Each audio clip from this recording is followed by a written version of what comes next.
Good morning বন্ধুরা, সবাই কেমন আছেন? আশা করি সকলেই ভালো আছেন আর আমরাও ভালো আছি। মিন্টুস ওয়ার্ল্ড চ্যানেলে আপনাদের সবাইকে স্বাগত। চলে এসেছি একটি নতুন সকাল নতুন ভিডিওর সাথে।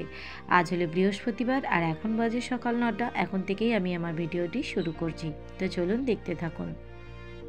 তো সকালের বাসি কাজকর্ম সেরে এখন চলে এলাম ঠাকুরের পুজোটা দিতে। আজ বরের ছুটি আছে, ওর স্কুলে আজকে ছুটি দিয়েছে আর আমার ছেলেও বলল যাব না, বাবা বাড়ি থাকলে উনিও বাড়ি থাকবেন, বাবার কাছে একটু পড়বেন। আর এদিকে আমার মেয়ে তো স্কুলে গেছে, ওকে পাঠিয়েছি, ও যেহেতু 11:30টার মধ্যে চলে আসবে। আর বাড়িতে থাকলে তো সেইভাবে বাচ্চাদের পড়াশোনা হয়ই না, মায়েরা তো কাজ করতেই ব্যস্ত থাকে, সকালের দিকটা তো পড়ানোর টাইমই পায় না। ওই জন্য ওকে অতটা বাড়িতে রাখি না, বাড়িতে স্কুলে গেলে পড়াটা হবে। এই কদিন হলো একদমই আমি ভিডিও করার বা ব্লগ করার সুযোগ পাইনি, ফুরসত পাইনি। শরীরটাও একটু হালকা খারাপ ছিল, আকাশটা মেঘলা মেঘলা ওয়েদার, একটু ব্যস্ত ছিলাম। তা 4-5 দিন পর আজকে আবার ক্যামেরা অন করে পুজো দিচ্ছি। তা সেটা ভাবলাম পুজোটা থেকেই আজকের ব্লগটা শুরু করি। তো আমি যেহেতু প্রতি বৃহস্পতিবার ঘট পাল্টাই না, ঘটের জলটা চেঞ্জ করে দিই শুকিয়ে গেলে, ওই একটা আমপলো, পান পাতা, সুপুরি এইসব দিয়ে দিই আর ধূপ প্রদীপ জ্বালিয়ে দিয়ে একটু তাড়াতাড়ি করে সেবাটা দিয়ে তারপর যাব রান্না করতে।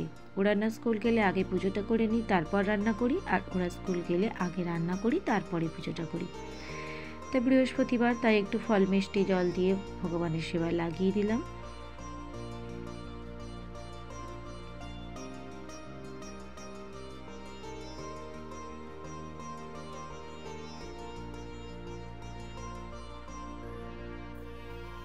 মাকে এখন একটা মালা ফোন করে দিচ্ছি। দেখুন আমার ঠাকুরের এটা পুরো মায়ের মুকুটটা পুরো একদম তাকটার সঙ্গে ঠিকই থাকে, কোনো রকমে মালাটা পরায়।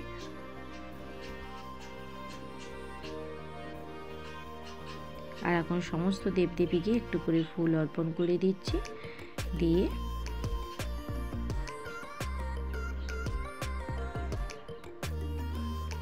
আজ আর শাড়ি পরতে পারিনি।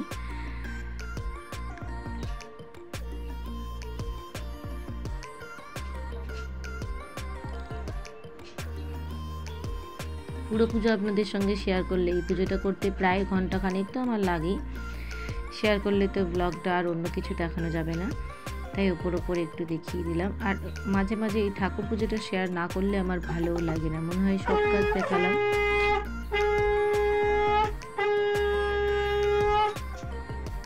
শঙ্খটা বাজাচ্ছিলাম বলে চুপ করে গেলাম। ঠাকুর পুজো না দেখালে মনে হয় সবই দেখালাম আর শুধু ভগবানকেই দেখালাম না, ওই জন্য। তো দেখুন ওদিকে রান্না সেরে মেয়েকে স্কুল থেকে এনে, রান্না পুজো সেরে, এরকমই হয়, ভুলভাল মাঝে মাঝে বলে ফেলি, কিছু মনে করবেন না। তা পুজো সেরে মেয়েকে স্কুল থেকে এনে এখন রান্নাটা চাপিয়ে নিচ্ছি। আজকে করার অবস্থা খুবই খারাপ।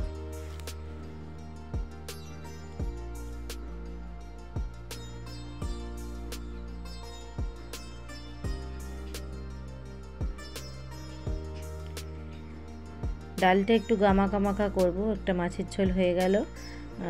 আর এই ডালটা দেখি কালকের থেকে ফ্রিজে ছিল, তা ডালটা দেখি ভালো তো আছেই, আর শুধু ডাল রাখলে কেউ খেতে চায় না, তাই একটু পেঁয়াজ ফোড়ন দিয়ে আর এরকম কড়ার মধ্যে ডাল চচ্চড়ি করে নিলে সবাই খায়। তো ডাল চচ্চড়িটা নামানো হয়ে গেল, আর এখানে একটু মাছের ঝালও করে নিচ্ছি। মাছের লেজা মুড়োটা দিয়ে ঝাল করে রাখছি, এটা রাত্রিরে রুটি দিয়ে হয়ে যাবে। ব্যাস এইটুকু পদ রান্না করেছি।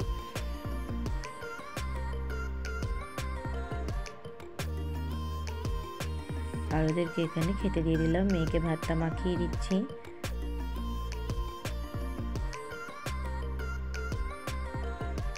আমাদের জন্য আনা হয়েছিল ওই লাইলন টিকা মাছটা, মেয়েটাকে দিয়েছিলাম 2টো শিঙি মাছ। আর এখন আমি একটু বেরোবো, তাড়াহুড়ো করে গ্যাস ফ্যাস মুছে পরিষ্কার করে রেখে দিলাম। কড়াটা মাজা হয়নি, রেখে দিয়েছি, রাত্রে মাজবো। আর এই যে দেখুন রেডি হয়ে নিয়েছি, একটু কেনাকাটা করতে যাব, টুকিটাকি জিনিস। কেন যাচ্ছি এগুলো সব আপনাদের নেক্সট ভিডিওতে জানাবো।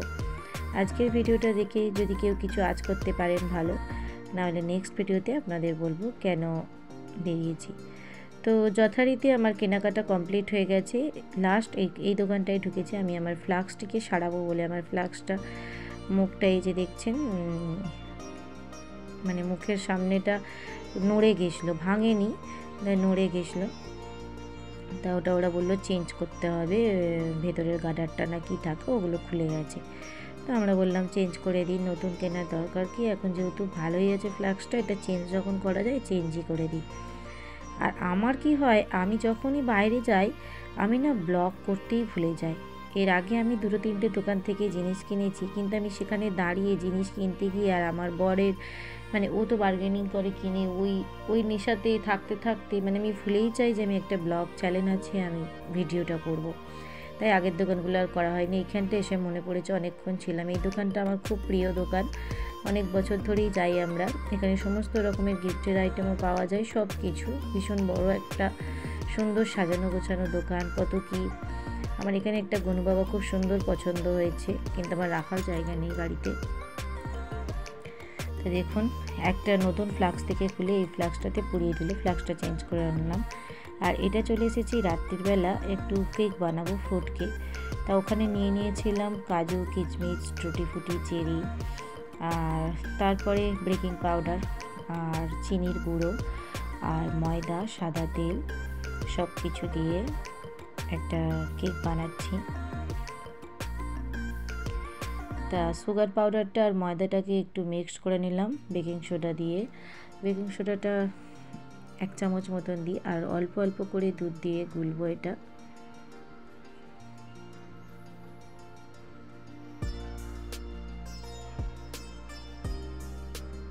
এখন দিচ্ছি সোডাটা বেকিং, আচ্ছা তখন দিইনি। যাই হোক, এরম করে করে অনেকক্ষণ ধরে এটাকে ফেটাতে হবে। ঘনত্বটা বেশি মোটা বা বেশি পাতলা কোনোটাই করব না, একটা বুঝে শুনে করতে হবে।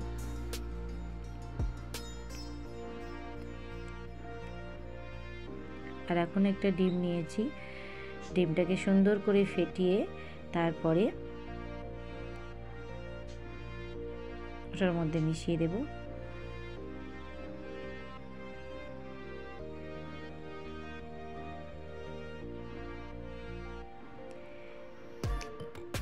এই ফেটানোর কাজটাই অনেকক্ষণ করতে হয়, না হলে কেকটা ভালো করে ফোলে না।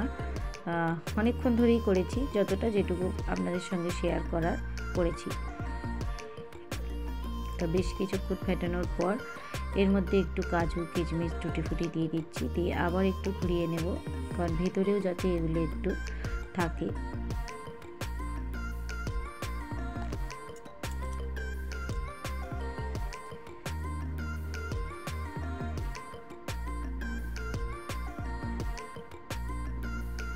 আর এই যে দেখুন, এই কেক টিনটা আমি কিনেছিলাম মিশো থেকে। জানি আপনারা যদি আমার আগের ভিডিওতে দেখে থাকেন তো দেখবেন, যারা দেখেছেন এটা আমি শেয়ার করেছিলাম যখন কিনেছিলাম পুজোর সময়।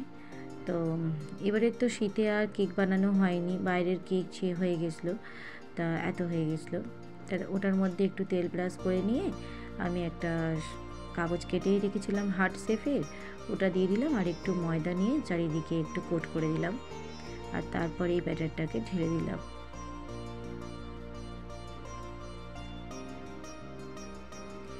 কেন এরকম হঠাৎ কেক বানাচ্ছি এই ভিডিওটা আমি আপনার এর পরের দিনে শেয়ার করব।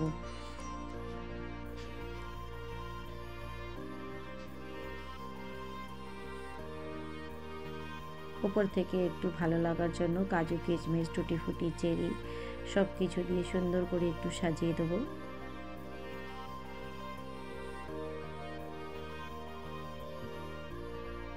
আজকে সারাদিনটা প্রচুর কাজের মধ্যে কেটেছে, মানে আমি যে এখন ভয়েসটা দিচ্ছি ক্লান্তি ভাব আছে আমার মধ্যে, কারণ এদিকে পুজো, ওদিকে রান্না, বাইরের দোকান বাজার, আবার রাত্রিরে এসে কেক তৈরি করা, প্রচুর চাপের মধ্যেই কেটেছে। তা হাতে আমি একটু চাকা খেয়েছি, যেহেতু ডেচকিটা অনেকক্ষণ ধরে আমি গরমে হিট করতে বসিয়েছিলাম।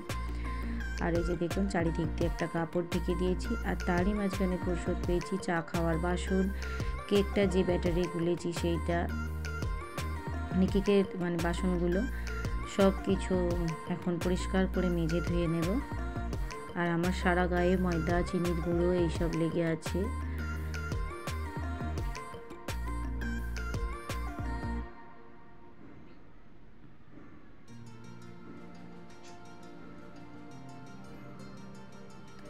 কারণ এসবের মাঝখানেও তো রান্নাবান্না, পড়ানো করানো সবই তো থাকে।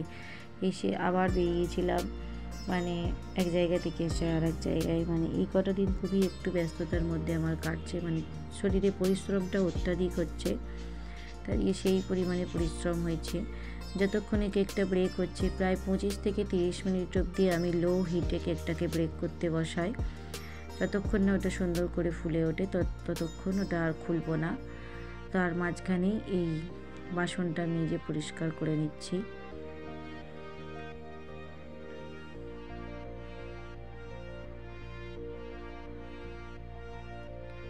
তো বন্ধুরা, আমার ভিডিওগুলো যদি আপনাদের ভালো লেগে থাকে তাহলে অবশ্যই আমার চ্যানেলটিকে একটু সাবস্ক্রাইব করে দেবেন আর পাশে থাকা বেল আইকনটা প্রেস করে দেবেন।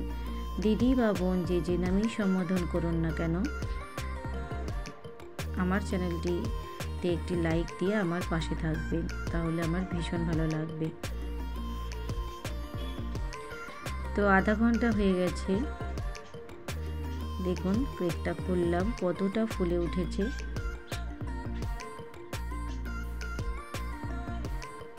এখন একটা টুথপিক দিয়ে দেখে নিচ্ছি কীরকম ব্রেকটা হয়েছে। তো দেখুন কেকটা আমার পুরো সেদ্ধ হয়ে গেছে, কাঠের গায়ে একটুও লেগে নেই।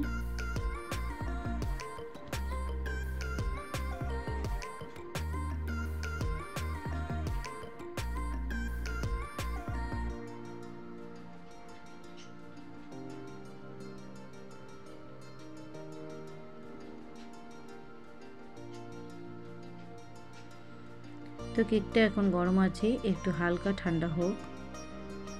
এই যে হালকা ঠান্ডা হয়ে যেতেই গরমই, এখন হালকা খুব ঠান্ডা হয়নি, হালকা ঠান্ডা হয়েছে। তো গরমই আমি কেকটাকে, দেখুন কত সুন্দর হয়েছে, ওদিক দিয়ে পুরো কেকের গায়ে লেগে নেই। তো চলুন আজকের ভিডিওটি এই পর্যন্তই। সবাই ভালো সুস্থ থাকবেন। দেখা হচ্ছে আবার একটি নেক্সট ব্লগে। নমস্কার বন্ধুরা।